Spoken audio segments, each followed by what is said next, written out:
listos para oír el mensaje de la palabra de Dios en esta tarde. Muy bien, vamos a abrir la Biblia, ya comenzamos, ¿ya estamos? Muy bien, vamos a abrir la Biblia en el libro de Bereshit, del hebreo Génesis, capítulo 29. Y vamos a estar hablando algo que creo es pero muy relevante en este capítulo 29 del libro de Génesis. Génesis, que significa orígenes. Pueden tomar sus asientos, ya que vamos a ir leyendo, quizás conforme vayamos avanzando en esta enseñanza, y quise que los muchachos se queden para que aprendamos algunos principios bíblicos acerca de lo que es el matrimonio.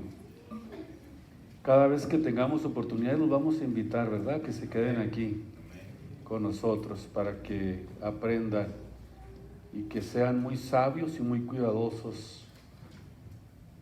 cuando ellos tengan que formar un hogar. Vamos a ver en esta noche que la vida con Dios es siempre, constantemente, una vida de nuevos comienzos. Nuevos comienzos. ¿Cuántas veces hemos tenido que hacer esto para hacer cambios en nuestras vidas? Y la razón es porque sus misericordias, dice la Biblia, son nuevas cada día, cada mañana, son nuevas sus misericordias.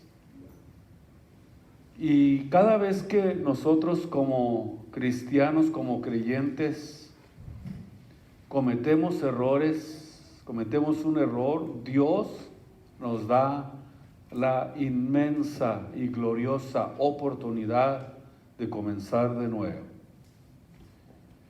Cuando un cristiano desconoce al Dios de la Biblia, al Dios que predicamos, al Dios de la palabra que tanto nos gusta, nos interesa, tanto que amamos esta palabra, y saber que es un Dios misericordioso y perdonador. Dice la Biblia que es un Dios amplio en perdonar.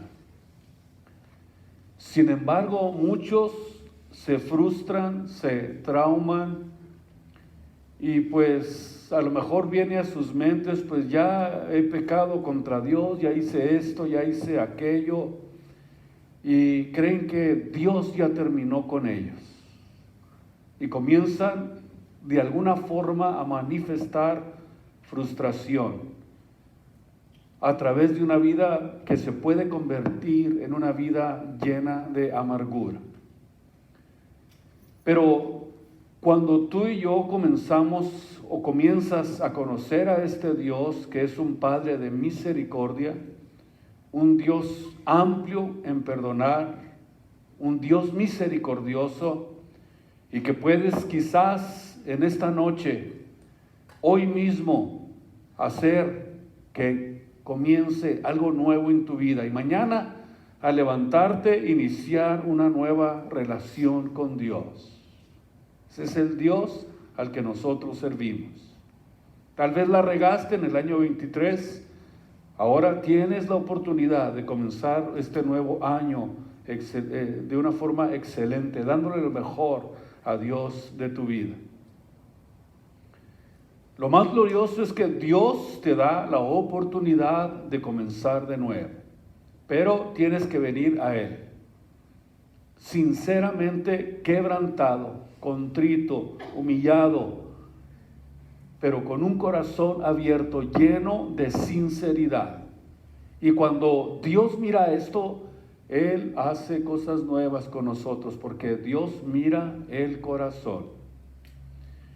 Y Él tiene el poder para poder restaurar cualquier vida, cualquiera que se arrepiente y desea cambiar hacer ese cambio radical en su vida. Comencé precisamente hablándoles de esto porque esta fue precisamente la experiencia que vivió Jacob. Nos quedamos en nuestro mensaje anterior que venía huyendo de su hogar, venía huyendo de su familia, amenazado de muerte porque la regó y la regó de una manera impresionante. Esta fue precisamente la experiencia de Jacob. Pero notamos que después de los errores que cometió, estuvo a punto de arruinar su vida, como lo vimos anteriormente. Pero ¿qué fue lo que hizo la diferencia? Tuvo un encuentro con Dios. Dios le dio una visión, Dios le reveló su carácter, el carácter compasivo, el carácter amoroso, paciente, misericordioso del Dios al que ustedes y yo, amados, servimos en esta noche. Y le proporcionó un nuevo comienzo. Y encontramos que Jacob continúa su camino en este capítulo 29. Y en el versículo 1 precisamente habla de que él continuó su camino, pero ahora ya con una expectativa completamente diferente. Qué glorioso, qué maravilloso y qué emocionante es esto. Comenzar y seguir nuestro camino con una forma distinta, con un enfoque diferente, con ánimo, con deseos de seguir adelante, porque cuando Dios nos proporciona este nuevo comienzo, es algo que revitaliza nuestro espíritu, nuestra alma, nuestro ser, para poder seguir hacia adelante. Si no fuera de esta forma, no soportaríamos. Dios siempre está dándonos oportunidades para continuar nuestro camino hasta llegar hasta la meta en el nombre de Jesucristo. Jacob continúa su camino. Cuando vimos que venía precisamente huyendo de las amenazas de su hermano Esaú, e hizo lo que su madre Rebeca le había aconsejado, que huyera. Huye lejos y ve a buscar a nuestros parientes que están en tierra lejana, en un lugar muy, muy lejano. Génesis capítulo 29, versículo 1, y siguió Jacob su camino y fue a la tierra de los orientales. Y miró y vio un pozo en el campo, y aquí 3 rebaños de ovejas que yacían cerca de él, porque de aquel pozo abrevaban los ganados, y había una gran piedra sobre la boca del pozo. Y díjoles Jacob, versículo 3, y juntábanse ahí todos los rebaños, y revolvían la piedra sobre la boca del pozo, y abreviaban las ovejas, y volvían la piedra sobre la boca del pozo a su lugar. Y la pregunta más importante de Jacob: hermanos míos, ¿de dónde sois? Y ellos respondieron: de Harán. Vamos a pararnos ahí y vamos a comenzar a desarrollar lo que la Biblia nos quiere dar a conocer ahora de aquí en adelante, en este nuevo comienzo de Jacob. Aquí se encontraba Jacob como un nuevo convertido, como alguien que después de haber cometido errores, después de haberle fallado a Dios, pudo nuevamente darse cuenta que a través de lo que había acontecido en su vida, se sentía como un recién convertido, lleno de gozo, lleno de entusiasmo, alegre de vivir después del encuentro que tuvo con Dios. Pudiéramos decir que aquí comenzaba una nueva vida para él, una nueva vida, algo diferente, algo glorioso que Dios puede hacer con todos aquellos que en algún momento le fallan a Dios. Y quizás nosotros, nuestro punto de vista, nuestra forma de pensar es, ese le falló a Dios y creemos que ya no tiene la oportunidad de levantarse, pero es todo lo contrario. Vemos que el Dios de las oportunidades siempre está para bendecirnos y para ayudarnos. Por eso es que necesitamos en este año comenzar un nuevo año como que si fuéramos unos nuevos convertidos, dándole lo mejor a Dios de nuestras vidas, predicando el evangelio por todos lugares y haciendo que la palabra de Dios corra por todos lugares para que el nombre poderoso de Jesucristo sea conocido por todo el mundo. Del versículo 2 al 8, Jacob, vemos aquí, había cumplido ya 77 años de edad. Y se encuentra a un grupo de pastores que no se acercaban al pozo de las ovejas para darles de beber. Hasta que se juntaran todas las ovejas, era entonces que podían darles de beber. Pero sin embargo, vemos que llegó alguien a ese pozo que se llamaba Raquel. Y desde el momento en que ella llega, vemos que esa era precisamente la costumbre de los pastores, hacerlo hasta que estuvieran todos juntos. No podían remover la piedra del pozo y comenzar a darles de beber hasta que no se reunieran todos los pastores, hasta que todos estuvieron juntos. Y esto nos revela una gran enseñanza que nosotros, yo creo que de hoy en adelante la vamos a comenzar a analizar y a ponerla por obra. Una enseñanza espiritual muy importante. Cuando, por ejemplo, nosotros tomamos la cena del Señor, nosotros esperamos hasta que todos estén preparados y que estemos todos juntos para llevar a cabo este acto tan importante que la Biblia nos enseña. O cuando comenzamos nuestros servicios. O sea, es la forma en la que Dios quiere que nosotros aprendamos, es la forma en la que Dios quiere que nosotros nos comportemos. Deberíamos de esperar hasta que todos estén ya listos, preparados en sus bancas, listos para alabar a Dios, para adorar a Dios. Y esto es precisamente una disciplina muy importante que la iglesia de Jesucristo debería de practicar. Imagínense ustedes que Dios les dijera a los músicos, no empiecen hasta que todos entren y estén preparados para comenzar a alabar, exaltar y glorificar al Dios de los cielos. Empezaríamos a las 8.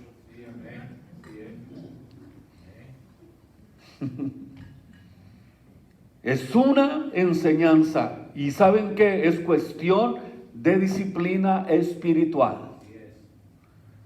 En otras palabras, es la forma en la que Dios quiere que nosotros nos comportemos. Todos deberían de llegar a tiempo. Lo otro es algo de lo que Dios se desagrada profundamente. Porque la falta de disciplina, la falta de lealtad es falta de honra a Dios. Falta de tener un concepto elevado hacia el Dios al cual ustedes y yo servimos. Digan uy, o ay, o algo. Y digan, si quieren, amén. Es cuestión de disciplina. Debería yo de disciplinar. Así debe de ser el servicio en la iglesia. Pero quiero decirles algo muy triste. Que el pueblo de Dios no está acostumbrado a eso. Le damos un servicio muy pobre a Dios. Deberíamos de tenerlo en un concepto muy, pero muy elevado, el servicio que le damos a Dios. Y por eso es que hay tanta pobreza espiritual. No llores si sufres por servir a Jesucristo. No estás disciplinado.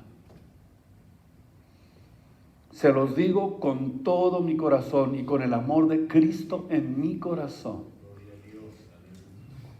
Y esto lo vemos precisamente aquí, donde estamos leyendo de una forma escondida, en que estos pastores lo demostraban. Hasta que no estuvieran todos, no podían darle de beber a las ovejas. Cuando iniciamos un nuevo comienzo con Dios, ¿a quién es a quien nosotros debemos de buscar inmediatamente?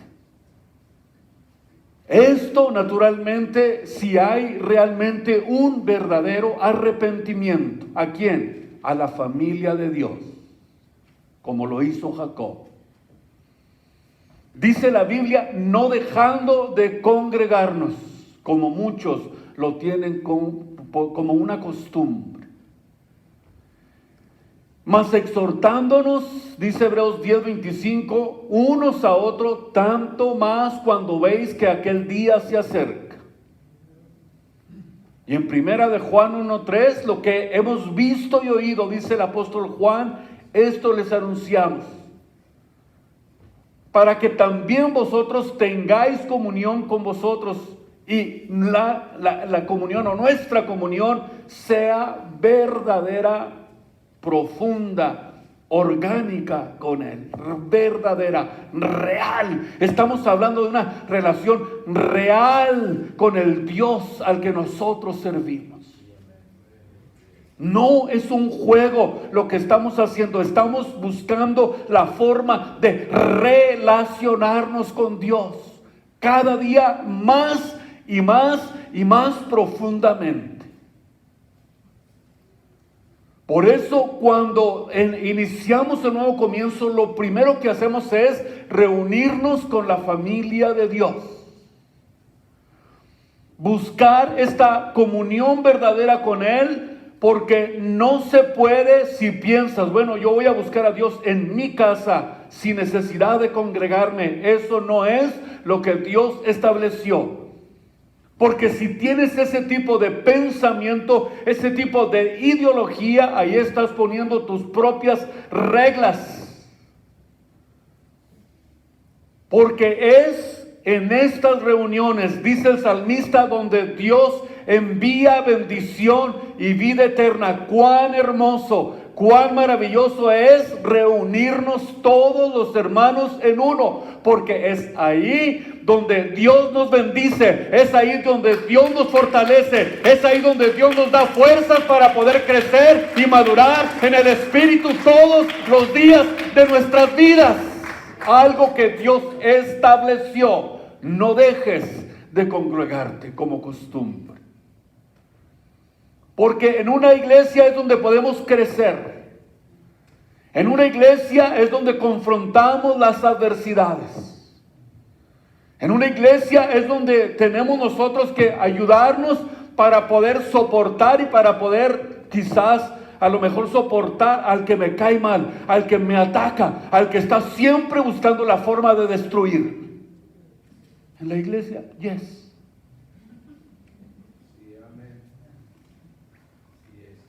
No en el mundo, en la iglesia.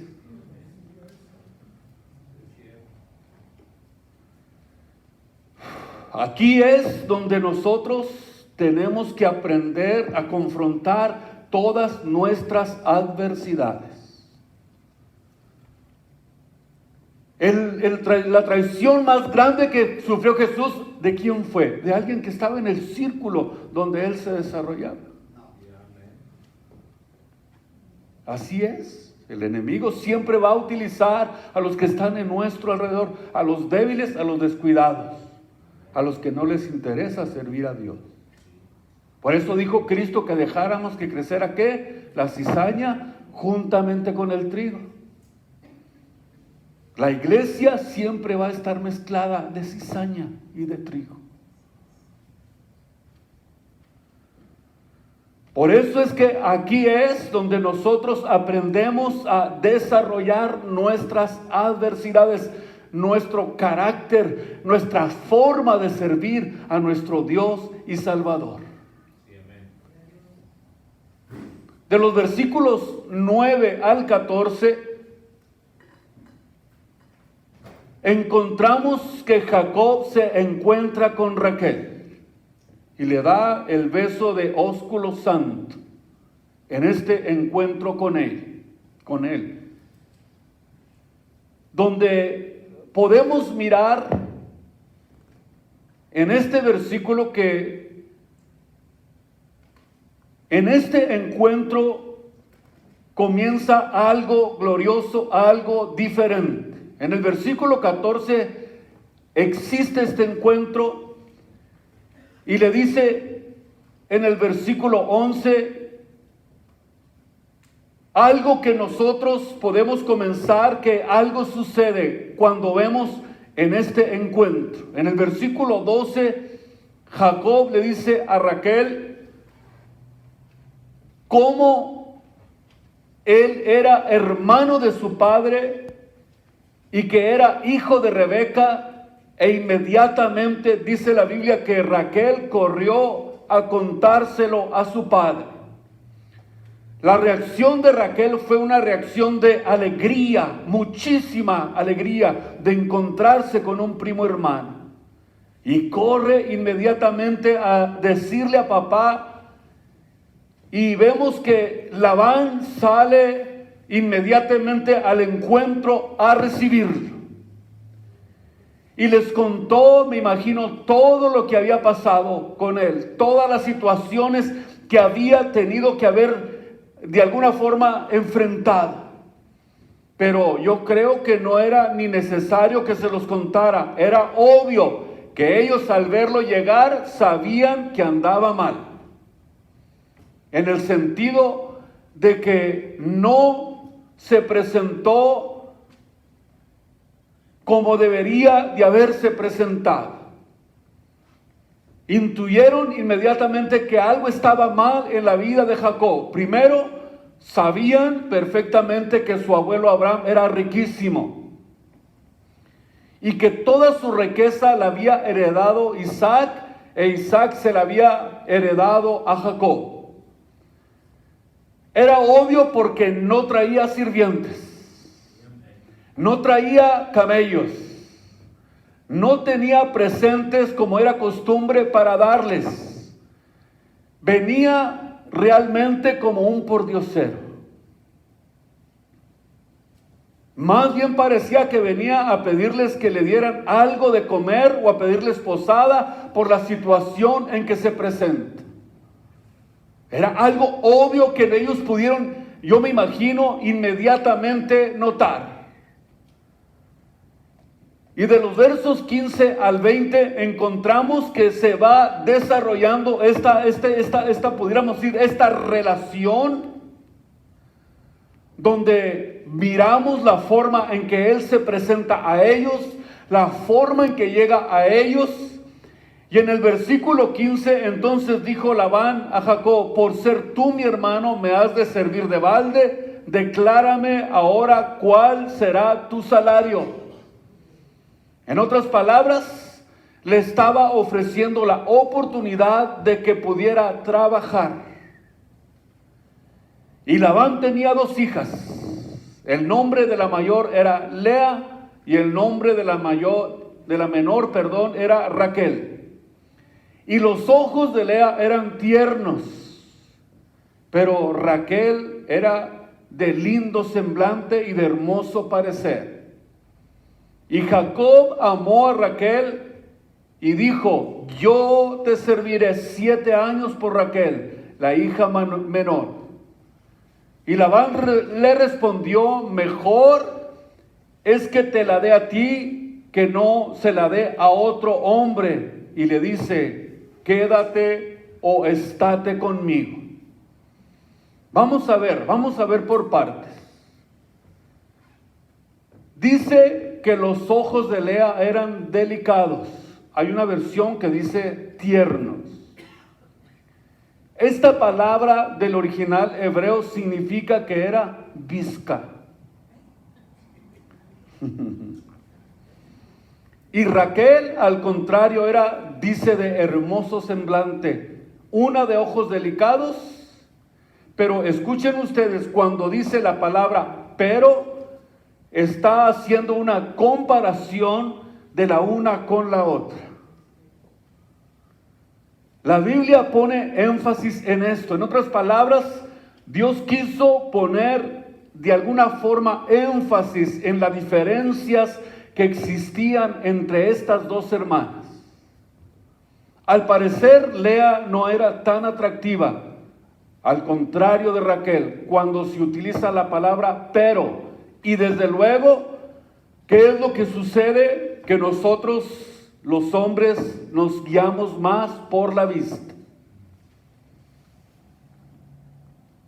Como que la atracción hacia la hija menor fue inmediata y comenzaron los dos inmediatamente como a coquetearse.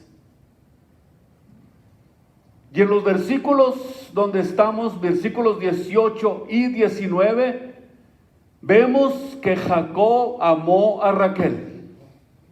O sea, fue, pudiéramos decir, la atracción que pudo él con el simple hecho de haberla visto. Y le dijo: yo te serviré 7 años por Raquel.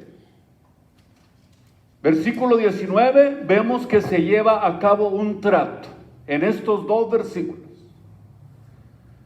Un trato entre sobrino y tío.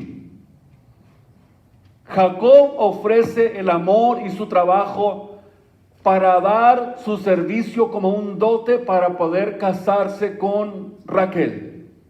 Y comenzó a esperar. Imagínense ustedes, comenzó el tiempo de espera.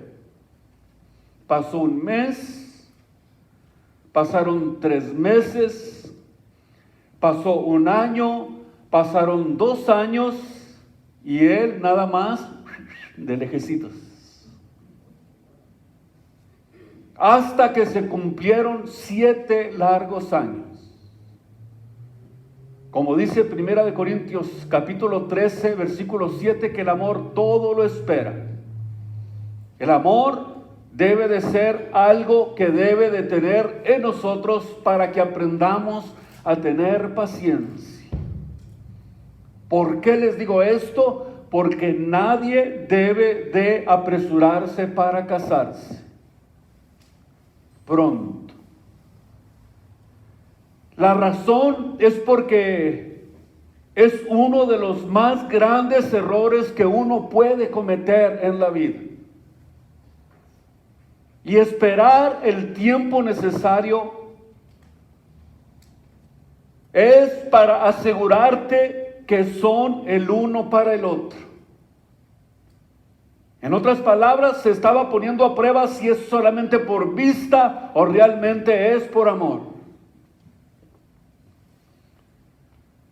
Por eso, cuando nosotros nos comenzamos a relacionar, o sea, necesitamos asegurarnos que somos el uno para el otro, para que de esta forma nosotros podamos realmente entender que muchos no son como nosotros creemos que son. En el trato es donde tú te das cuenta. Y luego te casas. Si te casas, entonces, Dios mío, ¿con quién me casé? Si lo haces apresuradamente, parece que me casé con el chamuco. Pero solo el tiempo, un largo tiempo, manifiesta lo que hay en nuestro corazón. Yo nunca he dicho, pero yo esperé también muchos años para casar. 7 años. Me debería llamar Jacob, ¿verdad?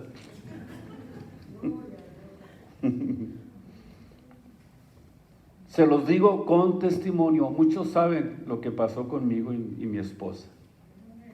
No se apresuren a casarse. Llévatela con calma. Calma, calma. Para que Dios te bendiga. Para que sea para siempre.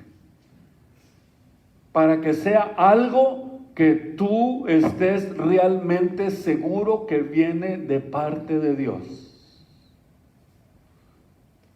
Y escuchen ustedes en el versículo 20.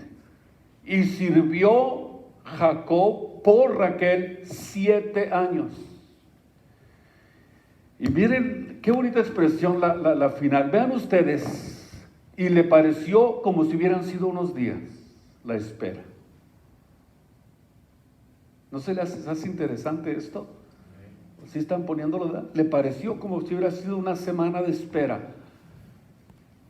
Porque realmente amaba a Raquel.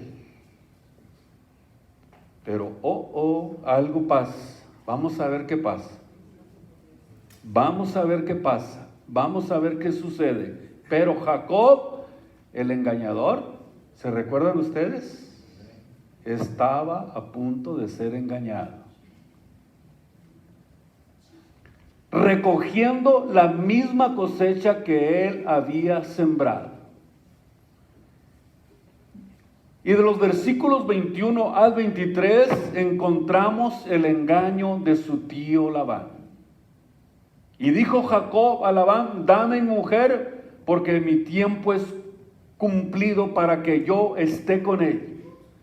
Entonces juntó Labán a todos los varones de aquel lugar e hizo banquete, y sucedió que a la medianoche tomó a Lea su hijo y se la trajo y entró con ella.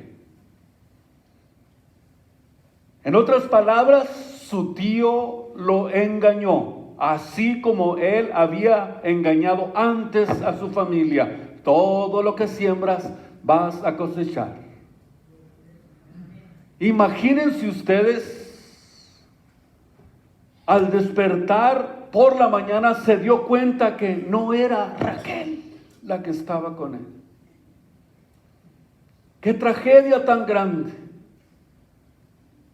¡Qué decepción! ¡Qué engaño! O sea, vean ustedes qué interesante que se lleva la gran sorpresa de su vida e inmediatamente va y le reclama a su tío y le dice: me diste la visca. Cuando la veo de frente no sé si me está viendo a mí o no. Me diste a la solterona, a la que ya se le había pasado el tren. Y de seguro estabas esperando la oportunidad y estabas diciendo: a ver, ¿a quién se la embarco? Esto realmente, desde el punto de vista bíblico, nos damos cuenta que sí, efectivamente, él le dice con toda franqueza, cuando va y le reclama y le dice claramente Labán a Jacob, que esto que me has hecho, ¿por qué lo has hecho? Yo he servido por Raquel, ¿por qué me has engañado? Y le respondió: no se hace así en nuestro lugar, que se dé primero a la menor antes que la menor. Aquí en el versículo 27, vean ustedes que le dice: cumple la semana de esta y se te dará también la otra por el servicio que hicieres conmigo otros 7 años más. Pero notamos algo interesante, aunque no tiene que ver con nuestra enseñanza, pero vemos que aquí se compara una semana para hablar de 7 años. O sea que ya desde el tiempo antiguo entendemos que lo que dice Daniel en la profecía, en el capítulo 9 de la semana 70 de Daniel, también está comparado con unas semanas de años. Y vemos aquí que Jacob es engañado. ¿Saben ustedes por qué? Porque si nosotros vamos a la historia de la Biblia y consecuentemente nos damos que Labán realmente era de lo peorcito que había en esos lugares. Era tranza. Usaba a quien se le paraba enfrente para salirse con la suya. ¿Por qué le dio a Lea? Porque sabía que si le daba a Raquel se iba a quedar su hija Lea a vestir santos. Por eso encontramos que aquí quizá no era a lo mejor tan bonita y pensó a lo mejor si no se la embarco a alguien me voy a quedar con ella. Es muy posible que esa fuera la mentalidad y la ideología de este hombre y pensó precisamente todo como un plan con maña, porque así es precisamente el estilo de vida de una persona que no es real, que no es auténtica, que no es sincera, que realmente no tiene un corazón de sinceridad y utiliza a quien sea para hacer de las suyas, para hacer sus tranzas. En este caso utilizó a sus dos hijas para salirse con la suya. No es simplemente algo que nosotros podemos entender, sino que nos damos cuenta que él quería asegurarse que sus dos hijas se casaran con un buen partido. Y hay padres que son capaces de lo que sea, con tal a veces de aprovecharse para que puedan sacarle provecho. Aún muchos son capaces hasta de vender o de prostituir a sus propias hijas. O le dicen, mira ese del Porsche que va por ahí, hazle caso para que nos mantenga. Hay padres que tienen este tipo de mentalidad.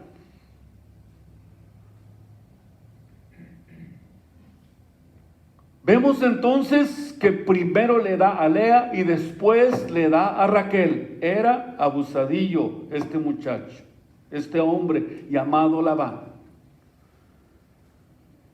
Sin embargo, y a pesar de todo lo que estaba sucediendo, notemos algo interesante.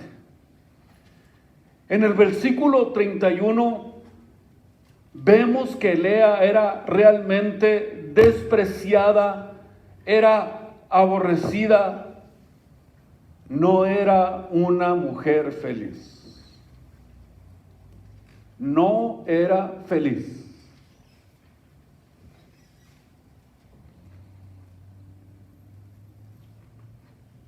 Sin embargo, y a pesar de estar constantemente siendo menospreciada por su esposo, vemos que Dios le concedió tener hijos, mientras que Raquel era estéril. Dios en su misericordia, Dios en su bondad. Y desde esta porción donde estamos, vemos que concibió Lea, versículo 32, y tuvo un hijo y llamó su nombre Rubén, porque dijo, ya que ha mirado Jehová mi aflicción, ahora por tanto me amará mi marido. Vamos a ver. Aquí encontramos precisamente ya a estas alturas el nacimiento de las 12 tribus de Israel. Nacieron de 4 mujeres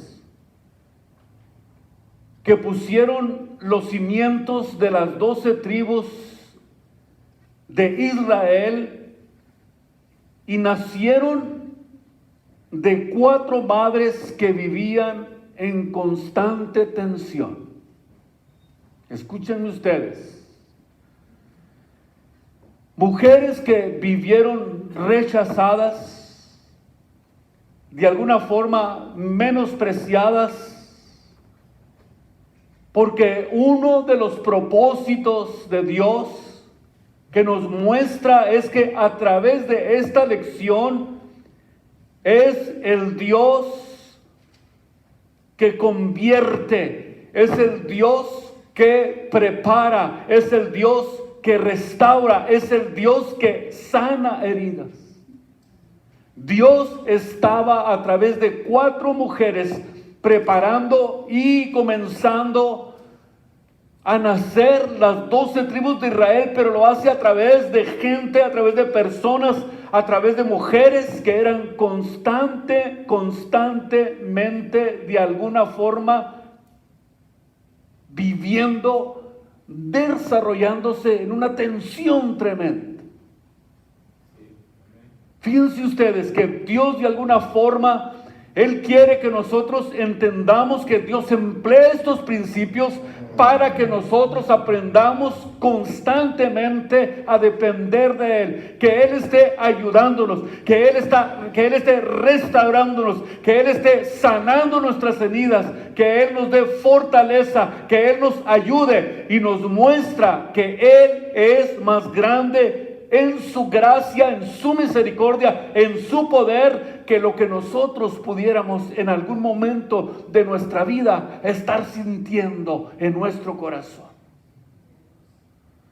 Lo hace para hacer de ti una mujer grande. Lo hace para hacer de ti un hombre grande. Que todas las cosas negativas, que todas las cosas horrendas, terribles que hayas sufrido antes de venir a los pies de Cristo, te ayuden para reconocer al Dios que servimos. Por eso dice la Biblia que si alguno ya está en Cristo, nueva creación es. Es algo nuevo que Dios está haciendo, pero Dios quiere hacer que nos desarrollemos a través de las presiones y de las situaciones difíciles de la vida. Y cuando nosotros entendemos el sistema de Dios, lo amamos, lo aceptamos, lo recibimos, porque es muy delicioso, es muy satisfactorio ver que hay un Dios que nos ayuda en las situaciones más terribles de nuestras vidas, y aprendemos a depender más y más y más de Él todos los días de nuestras vidas. Todos los días. Pero escúchame bien, dice la Biblia que si alguno está en Cristo es una nueva creación, es algo totalmente nuevo. Pero si las cosas viejas no han pasado en tu vida y sigues arrastrando esos traumas, esas experiencias, ese coraje, esa amargura, esa decepción, es realmente porque no quieres soltarlos. Quieres traerlos contigo. Sigues aferrándote al pasado. Nunca vas a ser realmente libre. Por eso dice Hebreos 12 que tenemos nosotros delante de nosotros una tan grande y maravillosa nube de testigos, para que aprendamos a despojarnos de todo peso de pecado que nos asedia y que corramos con paciencia la carrera que tenemos por delante. Hay un Dios que va con nosotros. Hay alguien que dijo: yo estaré con ustedes todos los días hasta el fin del mundo. Yo iré delante de ti, abriré cerrojos de hierro, voy a hacer puertas de hierro pedazos, voy a abrirte camino para que tú avances. Y eso es exactamente lo que Dios quiere hacer con cada uno de nosotros. Dios estableció estos principios para que aprendamos a depender de Él, exclusivamente de Él. Aprender a correr con paciencia. Dios nos pide que nos quitemos todo el peso de pecado que tanto daño nos ha hecho en el pasado. Por eso es que servimos a un Dios que es un Dios que trabaja precisamente en las plataformas de las debilidades humanas. Allí se desarrolla Dios. En el versículo 31 ya vimos Jacob, ya vimos, amaba a Raquel y no a Lea. Cuando un hombre no ama a una mujer, naturalmente que hay rechazo. Así se sentía Lea. Lo mismo puede pasar con una mujer. Tanto una mujer como un hombre, si no hay un amor profundo, real, va a haber algún tipo de rechazo. La razón es porque, escuchen ustedes, Lea y su padre engañaron a Jacob para que se casara con ella. Y Lea tuvo que estar ligada por 7 años a un hombre que no la amaba, que la rechazaba y que se comenzó de alguna forma a sentir insegura, con vergüenza, con muchos temores. ¿Saben por qué? Porque Lea también tenía que aprender el pago, el alto pago que se paga por el pecado. La razón es que porque consintió, cuando su padre le pidió que durmiera con Jacob. Y aceptó. Y se casó con alguien que sabía perfectamente que no la amaba. Y comenzó a darse cuenta que es un infierno, que el rechazo, la inseguridad, la soledad comienzan a cobrar el precio por haber consentido esto. Precisamente no detuvo a su padre y le dijo: eso no está bien, padre mío, es un engaño, no es posible. Pero sin embargo, a lo mejor después de haber experimentado, hubiera a lo mejor estado pensando en su casa: mejor me hubiera casado con Chencho en lugar de Godzilla. Esto es muy interesante que lo entendamos como hijos de Dios. Necesitamos entender que cuando se cometen este tipo de errores, imagínense ustedes traer a un hogar hijos así.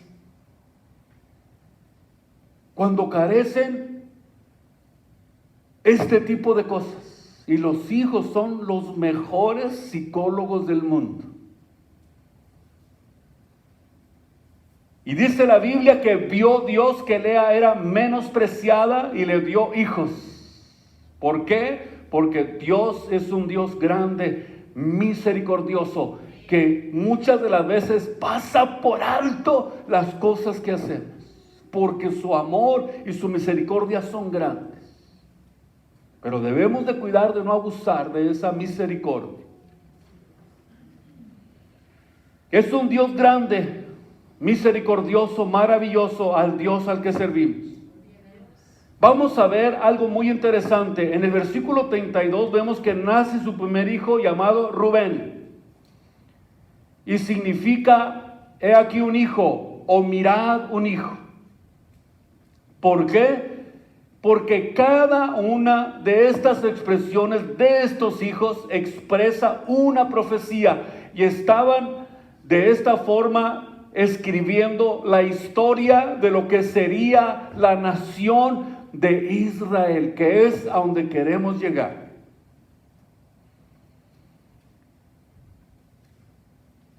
Expresan proféticamente la historia de esta nación que comenzó a nacer con los nacimientos de los hijos de Jacob. Ha mirado mi aflicción. ¿Qué dijeron los israelitas cuando Dios intervino en Egipto? ¿Cuál fue la primera expresión que hicieron los israelitas? Dios ha mirado nuestra aflicción. Qué interesante. Vamos a ver, cuando Dios interviene con Israel y de allí comenzó precisamente el éxodo de Egipto. Y luego, entonces, es precisamente que se estaba escribiendo la historia de lo que sucedería con la nación naciente de Israel. Esa es la primera expresión. En el versículo 33 nació Simeón y significa oír o oída. Y luego sigue Leví, significa unir. Después de haber Dios escuchado el clamor de los hijos de Israel en Egipto, Dios comienza a enseñarles en la salida de Egipto y les está Dios mostrando que no se separaran de Él. Los comienza a unir. Comienza por mandarles construir un tabernáculo para poder habitar en medio de ellos, para estar cerca de ellos, para relacionarse con ellos, para estar en medio de ellos. Dios estaba buscando unirlos para que de esta forma aprendieran a relacionarse con Él. Y luego nació Judá, que significa alabanza. Cuando salieron de Egipto, cruzaron el Mar Rojo e inmediatamente encontramos que comienza una mujer a exaltar a Dios, a darle gloria por la victoria que habían tenido, y se unieron varias panderistas y comenzó la alabanza, precisamente porque esto tenía que ver con la profecía de lo que eran cada uno de los hijos de Israel. Comenzó la alabanza. Por eso el pandero, la alabanza, la adoración es algo que Dios instituyó, y eso es precisamente lo hizo a través de la tribu de Judá, tribu por donde vino nada más y nada menos que el Mesías prometido, el Dios al que nosotros servimos. Y nos damos cuenta que Lea alababa a Dios. ¿Por qué? Porque decidió no amargarse, decidió no permitir que la amargura entrara a su corazón. Por eso yo te digo en esta noche, no mires a tu marido, y si no te hace feliz, busca a Dios, alábale, glorifícale, exáltale, porque tu comunión con Dios te capacita aquí en la tierra para amar aún hasta tus enemigos. Veamos algo que sucede en la vida de Lea. En el verso 32 dice: ha mirado Jehová mi aflicción. En el versículo 33 dice: Dios oyó que era menospreciada. Y en el versículo 35, dijo: esta vez alabaré al Señor. Vemos entonces cómo Lea comienza a crecer y a superar su rechazo, a superar su amargura, su menosprecio, y comienza a convertirse en una mujer espiritual. Porque los nombres que les da a sus hijos, vemos que puso su confianza en Dios. En otras palabras, comenzó y aprendió a no concentrarse en su marido, y se enfocó en Dios, de donde vendrá mi socorro. Mi socorro viene de mi Dios, que crió los cielos y la tierra, porque de ahí es donde viene nuestra fuerza. Él es nuestra roca, nuestro castillo, nuestro refugio, nuestra fortaleza. No es tu marido el que te va a dar todo lo que necesitas.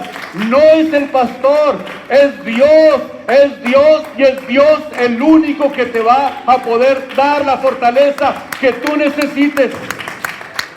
Ni siquiera son tus hijos, es solamente Dios.